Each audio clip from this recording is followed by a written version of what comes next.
Amigos, da tarde desta quarta-feira, no começo da tarde desta quarta-feira, eu ouvi mais uma desastrada entrevista do presidente do Grêmio, Romildo Bolzan Júnior. Foi muito desastrada.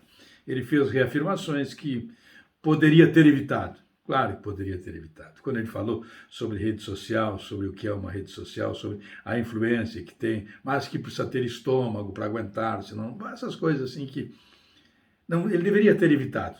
Só para ficar nesta parte do que ele já falou. Agora veio mais novidades, vieram mais novidades. O presidente, ele pisou na bola de novo. Porque o presidente Romildo Bolzan recuperou a pandemia para explicar o insucesso e as dificuldades do Grêmio, para tentar explicar como acontece e por que acontece tão mal a transição no Grêmio, quando a pandemia foi a principal responsável, segundo ele. Ora, temos aí clubes que no transcorrer da competição, não foi nem no começo, foi no transcorrer da competição, os clubes se reorganizaram e partiram para as soluções dos seus problemas. Quer um exemplo, o Corinthians, quer mais um exemplo, o Cuiabá, quer um outro exemplo, o América Mineiro, quer um outro exemplo, o Juventude, e assim por diante. O Grêmio não conseguiu sair dessas dificuldades e ainda atribui a pandemia como principal fator deste processo, como se esta pandemia tivesse caído somente sobre o Grêmio. Muito mal o presidente nesse seu depoimento. Também foi muito mal quando ele voltou a falar sobre a avaliação do Campaz. Não tem mais que falar no Campaz. Disse ele, olha, o Campaz é um meio atacante. Claro, é um meio atacante, mas ele foi contratado como um jogador de meio de campo para ser o 10, esta é que é a verdade. E ele ainda disse, olha, foi muito bem avaliado, nós buscamos todas as informações e trouxemos, mas na verdade ele é um meio, como quem diz assim, nós trouxemos para uma coisa, ele é outra, e nós precisamos corrigir para tentar fazer com que ele recupere o futebol que tem, se adapte a uma nova situação. É possível, claro. Então esta foi a segunda pisada na bola. E a terceira é trágica.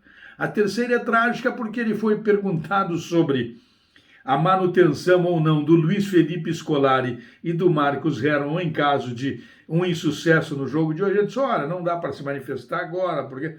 Não, tem que dar para se manifestar. Olha, é o seguinte, não cai ninguém. Não interessa se depois do jogo cairá. Isto é o que menos importa. O que importa agora é a afirmação de que há segurança, convicção no trabalho, que está todo mundo comprometido, todo mundo empregado. Se vai mudar ou não ali na frente, para ele não faz diferença. Ele já disse, por exemplo, que o Rafinha não viria de manhã e no início da tarde contratou o Rafinha para ficar um jogador. Querem outro?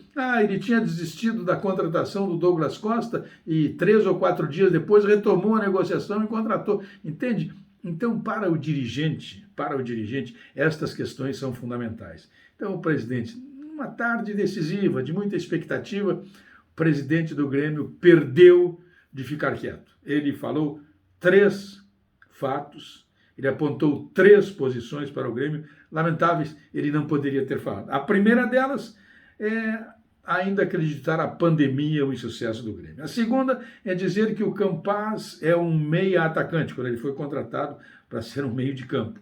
E a outra é que ele não sabe se manterá ou não o Felipe Scolari e o Marcos Herrmann, tudo depende do resultado, porque o futebol é assim.